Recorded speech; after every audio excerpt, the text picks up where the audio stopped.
I walked into the nursing home still dragging my suitcase behind me. After a 16-hour flight and 3 years away from home, I hadn't even gone to the house yet. I wanted to see my father first. For months, I had pictured that moment in my mind. He would be sitting near the window, probably pretending to read the newspaper while secretly watching the door, the way he always did when he expected visitors. For 3 years, I had been sending $3,000 every single month so he could have the best care possible.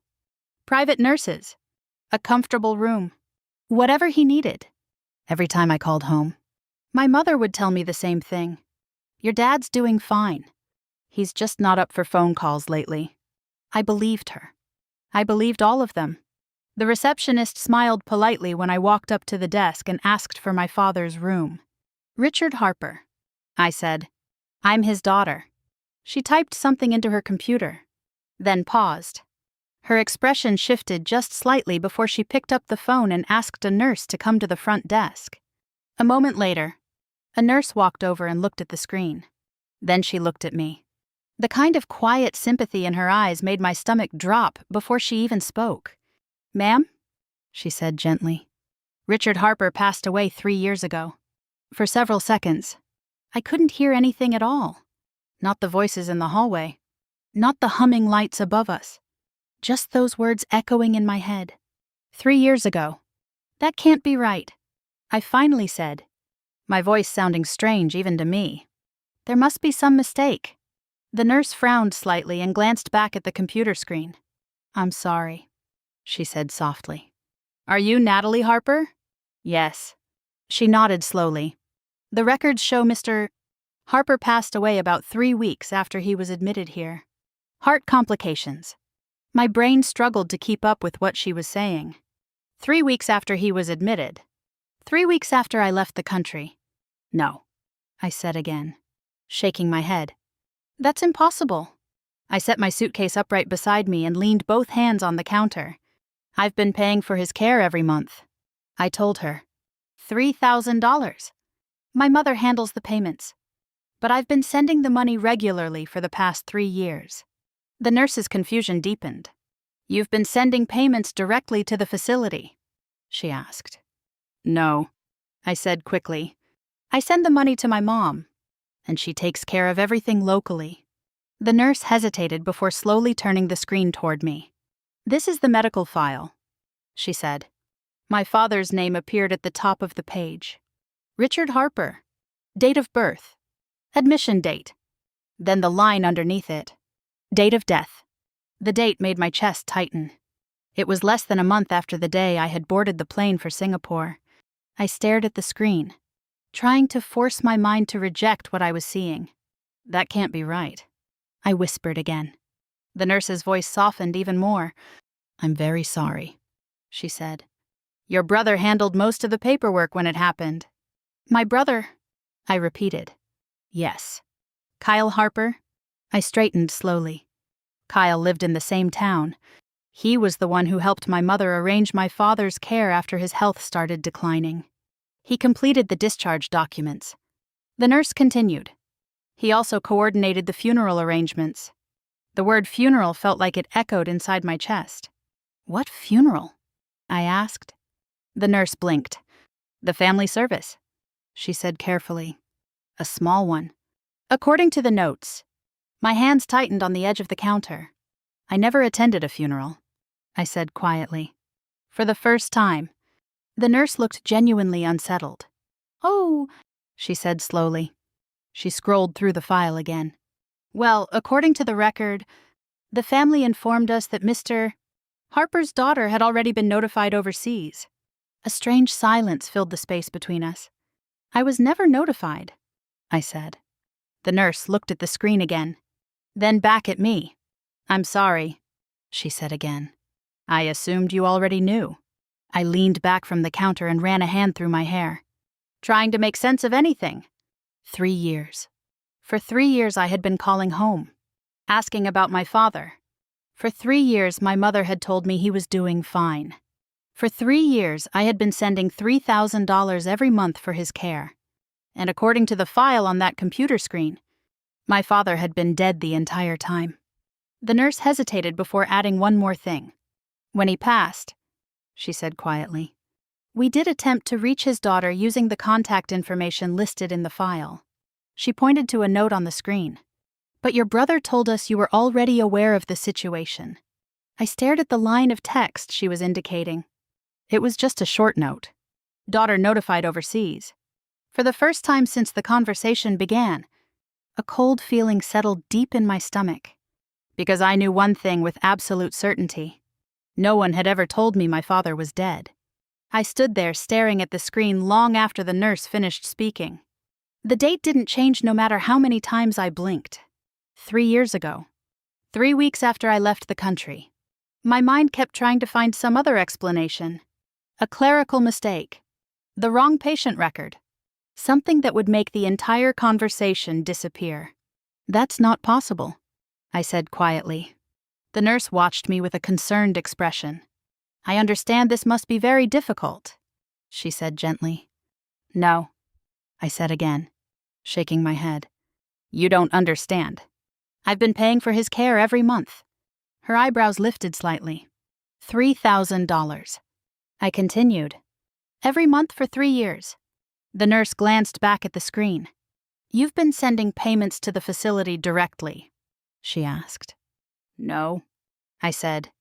I send the money to my mother. She handles the arrangements. For a moment, the nurse didn't speak. Then she turned back to the computer and opened another section of the file. I'm sorry, she said slowly. But according to our records, your father only stayed here for a little over 3 weeks.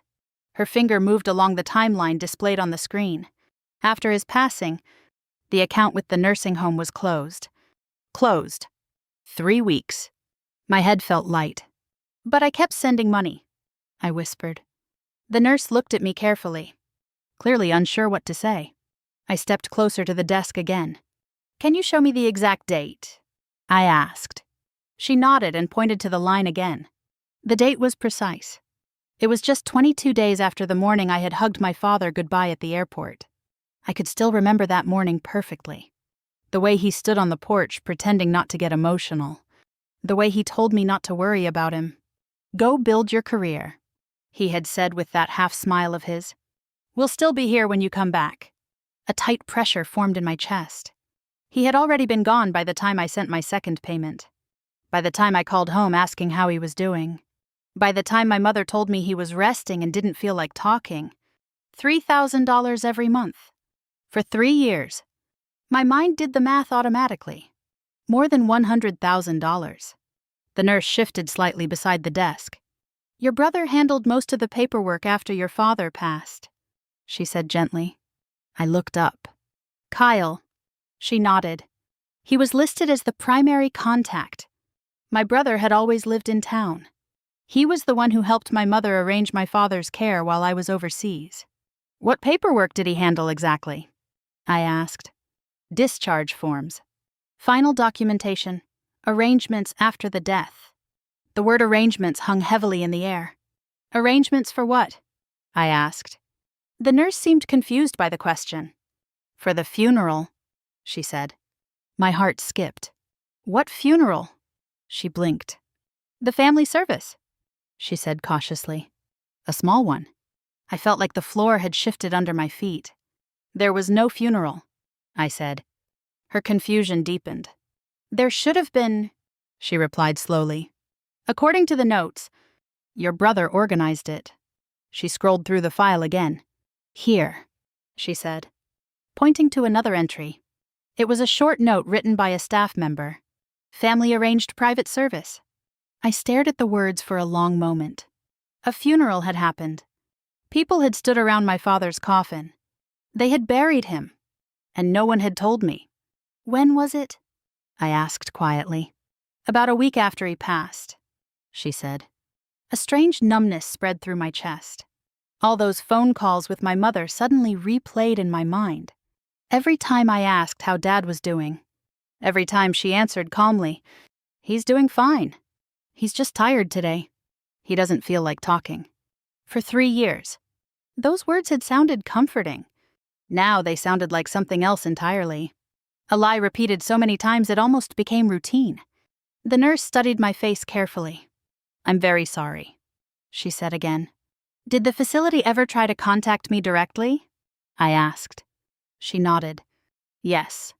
We attempted to reach the daughter listed in the file." She clicked another tab and showed me the note. A short message recorded by the staff. "Contacted family regarding next of kin.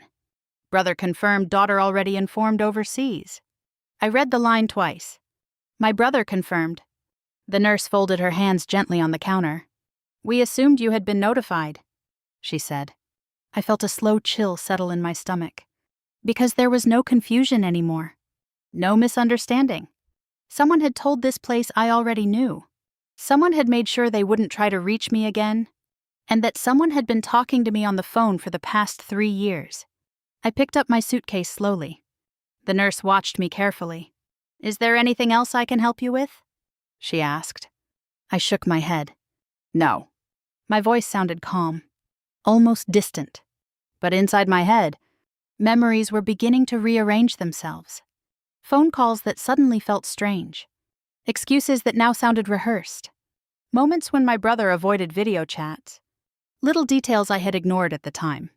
As I walked toward the exit, one thought kept repeating itself in my mind. For 3 years, my family had been telling me the same story. And they had never slipped once. Not a single mistake. Which meant one thing. That lie hadn't been an accident. It had been carefully planned. I stepped outside into the afternoon sunlight and pulled my phone from my pocket. There were 2 new messages from my mother. "When are you getting home? Your brother is here tonight too. We'll all be together." I stared at the screen for a moment. They still believed I knew nothing. They thought the story was still intact. I slipped the phone back into my pocket. Then I got into my car and started the engine. For the first time in 3 years, I was about to see my family face to face. And this time, I already knew they had been lying to me the entire time. The drive from the nursing home to my childhood house took less than 15 minutes. But it felt longer than the entire flight from Singapore. My hands rested tightly on the steering wheel while the nurse's words replayed in my mind. "Richard Harper passed away 3 years ago. Your brother handled the paperwork." The afternoon sun hung low over the quiet streets of the town I had grown up in. Everything looked exactly the same. The same grocery store on the corner. The same small diner where my father used to meet his friends every Saturday morning. But something inside me had shifted. For the first time since hearing the truth, a strange clarity settled over my thoughts. I wasn't going to call my family. I wasn't going to ask questions. Not yet. If they believed I still trusted them, they might reveal more than they intended.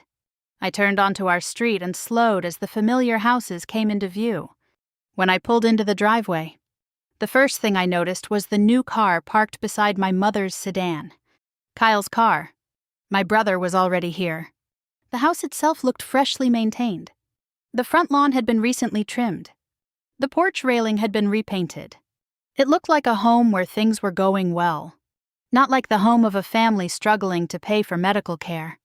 I stepped out of the car and grabbed my suitcase from the trunk.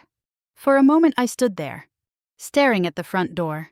3 years ago I had left this house believing my father would still be here when I came back. Now I knew he had been gone almost the entire time. I took a breath and walked up the porch steps. The door opened before I could knock. My mother stood there with a wide smile. "Natalie," she said, pulling me into a hug. Her arms wrapped around me tightly. Just like always. But something about it felt slightly rehearsed. "We didn't expect you back so early," she said as she stepped aside to let me in. I rolled my suitcase into the hallway and glanced around the living room. It looked mostly the same. The same couch. The same bookshelf. But there were small differences. The framed photo of my father that used to sit on the mantel was gone. My mother closed the door behind me. "How was the flight?" she asked casually. "Long," I said. She nodded sympathetically. "You must be exhausted." I studied her face for a moment, looking for signs of grief, looking for guilt. But she looked calm, relaxed, even almost cheerful. Then I heard footsteps behind me. Kyle walked into the living room. For a second he stopped in the doorway when he saw me. His expression froze. Then he forced a smile. "Natalie," he said. "You're back." His tone sounded slightly too careful. "When did you get in?" he asked. "About an hour ago," I said. His eyes flicked briefly toward the front door, then back to me. "Did you come straight here?" he asked. "Pretty much," I replied. Neither of them asked the question I expected. Neither of them asked if I had visited the nursing home. Neither of them asked how Dad was doing. The silence stretched for a moment. Then I decided to test something. "So," I said casually, setting my suitcase against the wall, "how's Dad doing today?" For just a fraction of a second, both of them hesitated. It was barely noticeable, but I saw it. My mother answered first. "Oh, he's doing okay," she said. "Still a little tired." Kyle nodded quickly beside her. "Yeah," he added. "The nurses say he's stable." The exact same lie. The same calm tone. The same practiced explanation. They had been saying those words to me for 3 years. I forced a small nod. "That's good," I said. Inside, something cold settled deeper in my chest. They had no idea I already knew the truth. I walked slowly through the living room, stretching my arms as if shaking off the stiffness from the long flight. As I moved around the house, I noticed more changes. My father's old recliner was gone. The framed fishing photo he loved had disappeared from the wall. Even the smell of the house felt different somehow. Then my eyes drifted toward the hallway. The door to my father's office was open. It used to stay closed most of the time. I stepped closer. The room looked completely different from what I remembered. The heavy wooden desk my father had used for 20 years was gone. The filing cabinets had been replaced with newer ones. The walls that once held old construction blueprints now looked almost bare. I stepped inside slowly. My father had built Harper Construction from the ground up in this room. Every contract, every business decision, every late-night planning session. Now it looked like someone else had taken over the space entirely. Behind me, I heard footsteps again. Kyle appeared in the doorway. "What are you looking for?" he asked. His voice sounded casual, but his eyes were sharp. "Just checking out Dad's old office," I said. He crossed his arms. "I had to reorganize things a bit," he said. "Company paperwork." I nodded slowly. That made sense. I supposed, if he had taken over the business. My eyes drifted across the desk. A stack of folders sat near the corner. One of them was partially open. As I glanced at it, a title printed across the tab caught my attention. Harper Construction, Ownership Transfer. My heartbeat skipped. Ownership transfer. I had never heard anything about that. Before Kyle could notice where I was looking, I casually stepped back toward the hallway. "Looks different," I said lightly.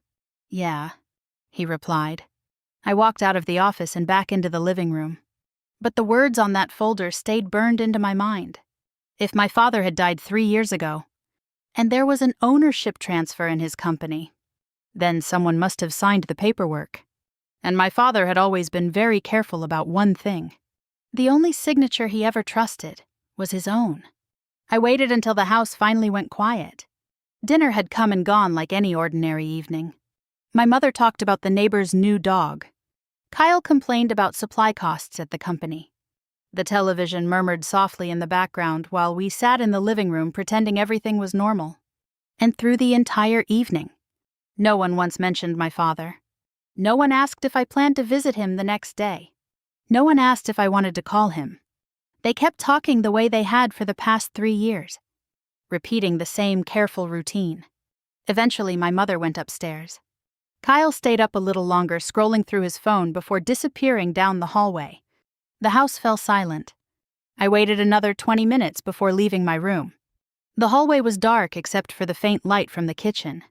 I walked slowly toward my father's office. The door was still slightly open. When I stepped inside, the room felt colder than the rest of the house. This used to be the center of my father's world. Every major decision he made for Harper Construction started in this room. I remembered sitting in the corner when I was younger while he reviewed blueprints or negotiated contracts over the phone. Now the room looked unfamiliar. The old oak desk he had loved was gone, replaced by a modern glass one that looked completely out of place. I switched on the desk lamp. The soft yellow light illuminated the stack of folders sitting near the edge. The one I had seen earlier was still there. Harper Construction, ownership transfer. My heart started beating faster. I sat down and opened the folder. The first document was an official corporate filing. At the top of the page was the name of my father's company, Harper Construction, LLC. Below that was a date. 2 years ago. I stared at the number for a moment. 2 years ago, my father had already been dead for nearly a year. My eyes moved down the page. The document described a restructuring of ownership shares. Then I saw the name listed as the controlling owner, Kyle Harper, my younger brother. I leaned back slowly in the chair. That didn't make sense. My father had always been very clear about the future of the company. If anything ever happened to him, the business was supposed to be divided equally between his children, not handed entirely to one of us. I flipped to the next page. That was when I saw the signature line. Authorized by Richard Harper. My father's name was written at the bottom of the document. For a moment, I almost believed it. At first glance, the signature looked convincing, but something about it made my stomach tighten. I leaned closer to the paper. My father had signed thousands of documents over the years. I had watched him do it since I was a teenager, helping around the office during summer breaks. His signature had a very particular rhythm. The first letter always curved sharply before flowing into the rest of the name. The one on the paper looked slightly different. Subtle, but wrong. My pulse began to pound in my ears. I flipped through the rest of the documents in the folder. Several more forms followed, each one approving some adjustment to the company structure, each one carrying my father's signature, and each one dated long after he had died. I stared down at the stack of papers. A memory suddenly surfaced in my mind. Years ago, when I was still in college, I had sat across from my father in this very office while he reviewed a contract. He had handed the document to me and asked what I noticed. I had shrugged. He smiled and tapped the signature line. "Never trust paperwork unless you know who signed it," he told me. I remembered laughing at the time. Now those words echoed in the quiet room. I turned another page. Near the bottom of the folder was a different document entirely. The title read, Estate Adjustment. The phrase made my chest tighten. My father had written his will years ago. I remembered him explaining it to both Kyle and me at the kitchen table one night. Everything was supposed to be simple. The house, the company, his savings, all divided evenly. But the document in front of me suggested something had changed. The text referenced a revised estate distribution tied to the business restructuring, which meant someone had altered the inheritance plan after my father was already gone. I pulled out my phone and quietly began taking photos of every page. Each document, each signature, each date. The camera shutter sounded louder than usual in the silent room. When I finished, I carefully stacked the papers back exactly as I had found them. As I closed the folder, something else caught my eye. A small sticky note attached to the inside cover. It contained the name of a law office in Savannah. Apparently they had handled the paperwork. I switched off the lamp and stood there in the darkness for a moment.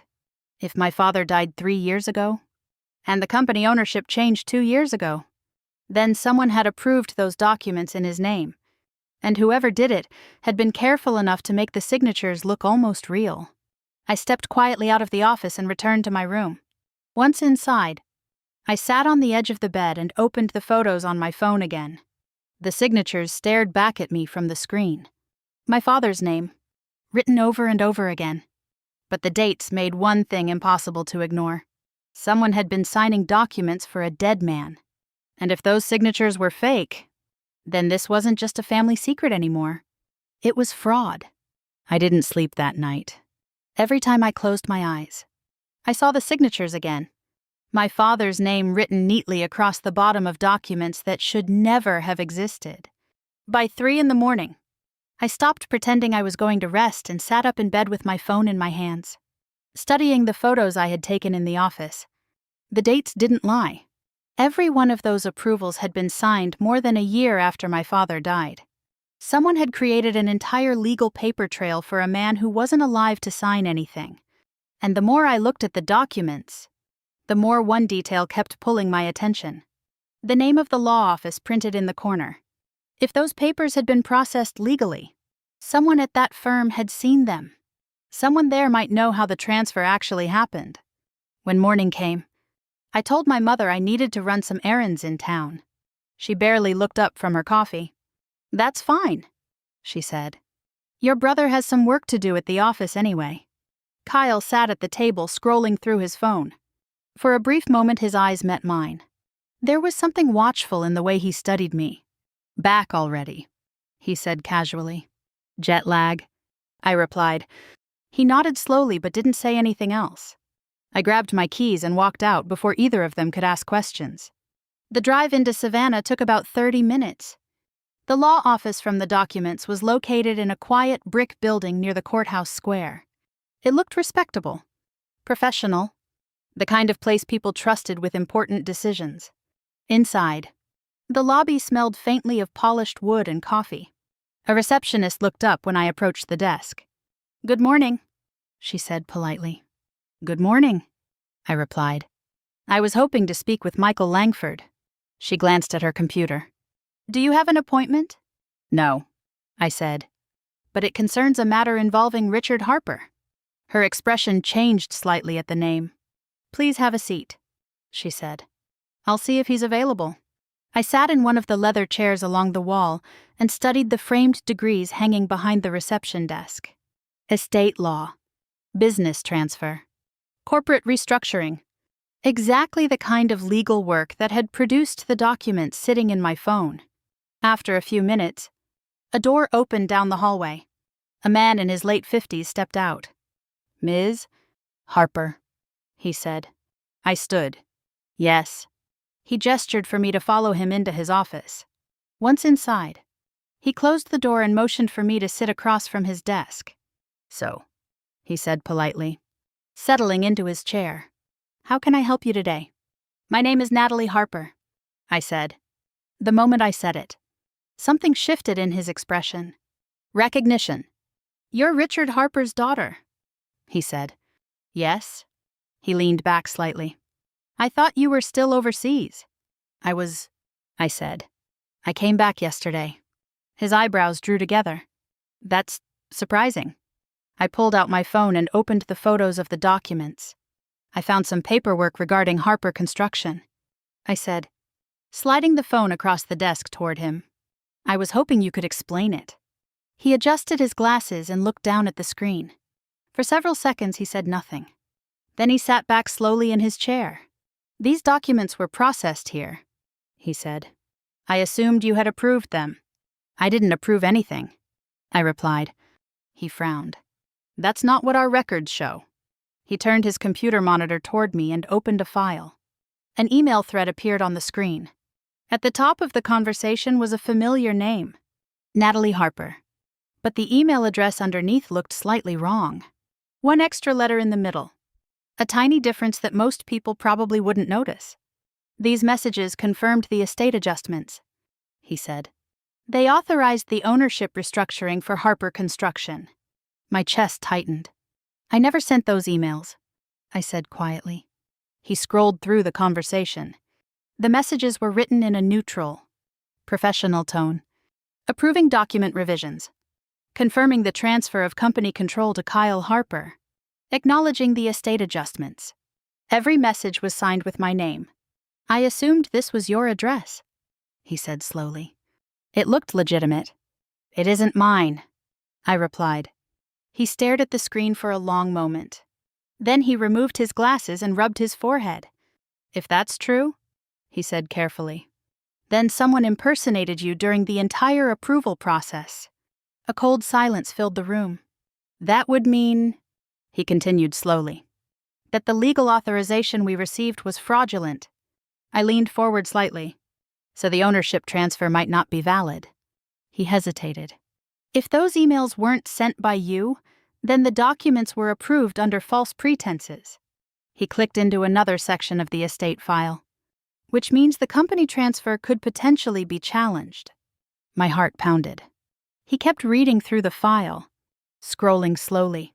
Then he stopped. His expression darkened slightly. "Did your father own any property outside the company?" he asked. I thought for a moment. Then I remembered something my father had mentioned years earlier. "A piece of land near the coast," I said. "He bought it a long time ago." The lawyer nodded slowly while studying the screen.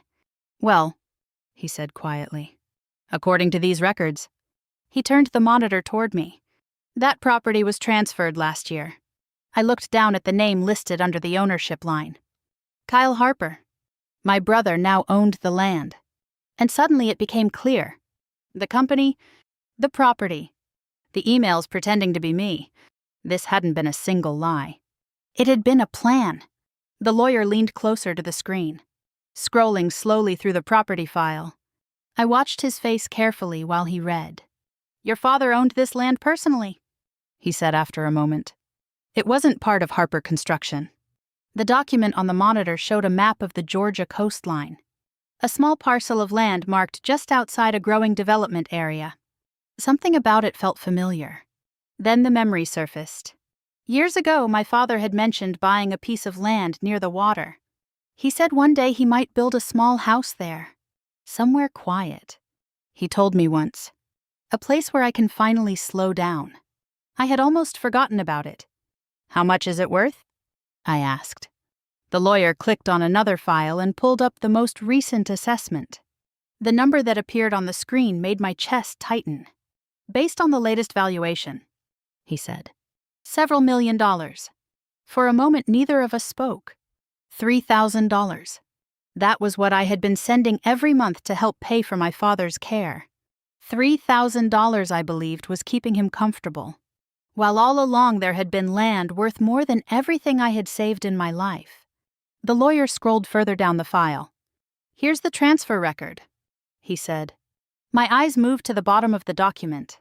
"New owner, Kyle Harper. My brother." "When was this filed?" I asked. "Last year." I leaned back in the chair slowly.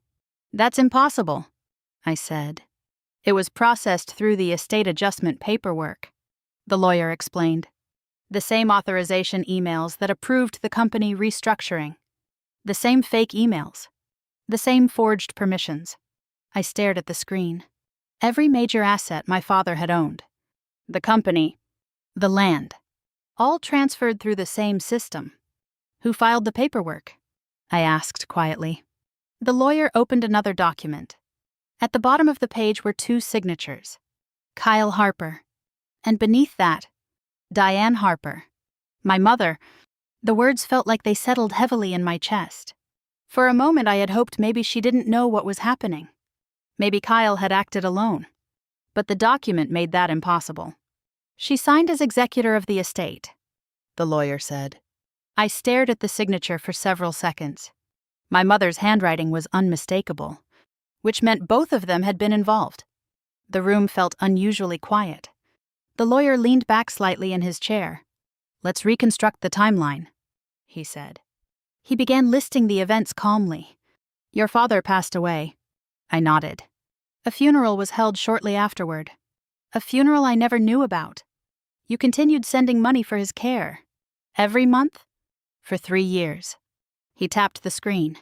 "Meanwhile, the estate was quietly adjusted. The company ownership changed. The land transferred. The forged approvals documented." As he spoke, the entire picture began to form in my mind. The lie about my father's health. The constant excuses for why he couldn't speak on the phone. The careful way my brother avoided video calls. Every detail now had a purpose. They needed me to stay overseas. They needed me to keep believing the story. And as long as I believed it, the plan kept working. I sat silently for a moment. The betrayal felt heavy. But something else was beginning to replace it. Clarity. "So if those signatures are forged," I said slowly, "what happens next?" The lawyer folded his hands on the desk. "If we can prove the authorizations were fraudulent, the court can invalidate the transactions. In plain English, the ownership transfers could be reversed." The words hung in the air between us. The company, the land, everything they had taken.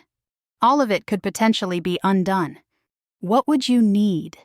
I asked. Evidence. He began listing the things that could support the case. Bank records showing the monthly payments you sent. Copies of the emails used to impersonate you. The estate filings submitted during the transfer. I nodded slowly. One realization settled firmly in my mind. My family still believed I knew nothing. They thought the story was still intact, which meant they wouldn't be trying to hide anything yet. And that gave me time. I don't want to confront them right away, I said. The lawyer looked at me carefully. That may be wise, he replied. If they believe the transfers were successful, they'll continue behaving normally, which meant they would keep leaving evidence behind. I stood and gathered my phone from the desk. The photos of the documents were still open on the screen. The signatures, the dates, the lies that built the entire scheme. As I turned to leave the office, the lawyer spoke again. If these documents are proven fraudulent, he said, the legal consequences could be serious. Forgery, identity fraud, financial exploitation. I paused near the door. Outside, the afternoon sun filled the street with warm light. But the town suddenly felt unfamiliar. 3 years ago, I had left believing my family would protect what my father built. Instead, they had quietly taken everything. I stepped outside and closed the door behind me. For the first time since learning the truth, I felt something steady settle inside me. Not anger, not grief. Something sharper. If the evidence proved what I suspected, then everything my family had taken from my father could disappear overnight.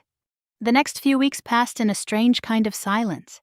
From the outside, nothing looked different. I still lived in the same house. I still ate dinner at the same table with my mother and my brother. We still had the same quiet conversations about work, groceries, and the weather. But behind the scenes, everything had changed. The lawyer and I began gathering evidence. Bank records were the first step. 3 years of monthly transfers from my account overseas. $3,000 every single month. The statements showed the money arriving in my mother's account before being moved somewhere else. Not to a nursing home. Not to any medical provider. Instead, the money was redirected into a business account connected to Harper Construction. My father's company. My brother's company now. Seeing the transactions printed in black and white made something inside my chest tighten. I had been helping them keep the business running, without even knowing it. The lawyer filed a formal request to review the estate documents and corporate restructuring. Financial investigators began examining the transfers, the forged signatures, the fake email account that had pretended to be me. Piece by piece, the entire structure of the deception started to appear. It had taken them 3 years to build it. It took investigators less than 3 weeks to begin tearing it apart. One evening, after leaving the lawyer's office, I drove back to the house knowing the moment I had been waiting for was finally here. The porch light was on when I arrived. My mother was in the kitchen. Kyle sat at the dining table looking through some paperwork. Both of them looked up when I walked in. For a moment, no one spoke. Something in the air felt different. They could sense it too. I walked into the room and placed my bag on the counter. "We need to talk," I said calmly. Kyle leaned back in his chair. "About what?" I pulled a folder from my bag and set it on the table. The document slid across the surface toward him. His eyes dropped to the first page. I watched his face carefully. The moment he recognized the paperwork, the color drained from it. My mother stepped closer. "What is this?" she asked. "I went to the nursing home," I said. The words hung in the room like a sudden crack of thunder. Neither of them moved. "They told me Dad died 3 years ago." I continued. My mother's hand moved to the back of a chair. Kyle looked down at the documents again. "I also spoke to a lawyer," I said. Now both of them were staring at me. "I know about the forged signatures. I know about the fake emails pretending to be me. And I know about the land transfer." The silence that followed felt almost physical. Kyle was the first to speak. "It's not what you think," he said quickly. I said nothing. The company was struggling, he continued. Dad left things in a mess and someone had to keep it running. So you forged his signature? I asked quietly. His mouth opened, then closed again. My mother stepped forward. We didn't want you to feel guilty, she said, her voice shaking slightly. Guilty about what? About leaving, she said. You had your life overseas. Your career. I stared at her. So you decided to pretend Dad was still alive? We were going to tell you eventually, she said. Eventually, 3 years. 3 years of lies repeated every time I called home. Kyle ran a hand through his hair. You weren't supposed to find out like this, he muttered. I almost laughed at that. You mean I wasn't supposed to find out at all? Neither of them answered. I slid another document across the table. This is the bank record showing where my money went. Kyle glanced down at it. You said it was for Dad's care, I said. It helped keep the company alive, he replied defensively. So you took the money? He didn't answer. And the land? I asked. That was part of the estate restructuring? The estate restructuring based on forged signatures. My words hung in the air. For the first time. Kyle looked uncertain. I leaned forward slightly. There's already an investigation, I said calmly. Both of them froze. The lawyer has the documents. The bank records. The email account that impersonated me. Kyle's confidence disappeared instantly. You went to a lawyer? He asked. Yes. And the estate transfers are being reviewed. My mother sank slowly into the nearest chair. What does that mean? She asked quietly. It means the company ownership could be reversed. The land transfer could be canceled. And the fraud charges could move forward. Kyle's face had gone pale. The room felt different now. The balance of power had shifted completely. For 3 years they had controlled the story. Now the truth was controlling them. Kyle looked up at me slowly. What are you going to do? He asked. I stood and gathered the documents from the table. For a moment I looked at both of them. The two people I had trusted more than anyone else in my life. Then I answered. I'm going to let the truth decide what happens next. The legal process moved slower than the confrontation had. But unlike the lies my family told, the truth didn't need to be repeated over and over to survive. It simply needed time. Over the next several weeks, investigators reviewed everything. The bank records showed the full trail of money I had sent from overseas. Every $3,000 payment was documented. Each transfer moved first into my mother's account and then into a business account tied directly to Harper Construction. None of it ever went to a nursing home. The forensic review of the documents came next. Handwriting specialists compared the signatures on the company transfers to verified documents my father had signed years earlier. The differences were small, but unmistakable. Someone had practiced writing his name, but they had never quite mastered the way he curved the first letter. The fake email account was the final piece. The address looked almost identical to mine, except for one extra letter buried in the middle. Whoever created it had used that account to send approval messages to the lawyer, confirming the restructuring of the estate, confirming the transfer of my father's company, confirming the land sale, all in my name. Once the investigation confirmed the fraud, the case moved quickly. A civil hearing was scheduled to review the estate transactions. The courtroom felt smaller than I expected when the day finally arrived. I sat beside the lawyer while my mother and Kyle sat across the room. Neither of them looked at me. The judge reviewed the evidence carefully. The forged signatures, the fraudulent emails, the bank transfers tied to the estate adjustments. For nearly an hour, the courtroom remained quiet except for the sound of documents being passed across the table. Then the judge finally spoke. The estate restructuring was declared invalid. The company transfer was reversed. Ownership of Harper Construction returned to the original structure of the estate. The land transfer was canceled as well. The coastal property returned to the estate exactly as my father had intended. 3 years of quiet manipulation unraveled in a single afternoon. When the hearing ended, Kyle left the courtroom without saying a word.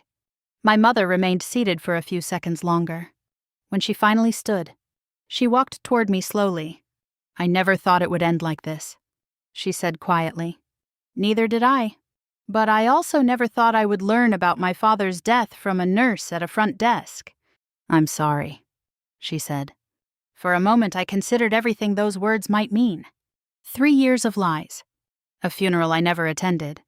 A father I never had the chance to say goodbye to. I believe you are, I said. But some things can't be repaired just because someone regrets them. In the weeks that followed, my life slowly began to settle again. The company ownership was restored according to the original estate plan. The legal process for the land transfer was finalized. Harper Construction returned to the structure my father had always intended. The house felt different after that.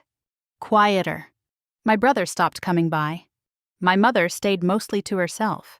One morning a few weeks later, I drove to the cemetery outside town. It was my first time visiting my father's grave. A small granite marker stood beneath a tall oak tree near the back of the property. Richard Harper. Beloved father.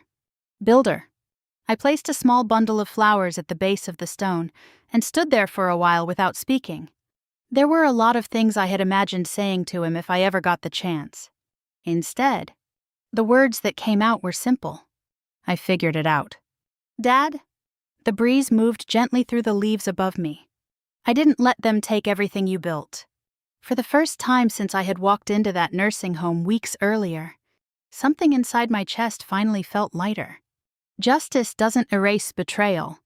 It doesn't restore the time you lose with someone you love. But sometimes it gives you something just as important. The truth. I stood there for another minute before turning back toward the path. Life was moving forward again. Some relationships might never recover. Some wounds might never fully close. But the story my family tried to bury had finally come into the light.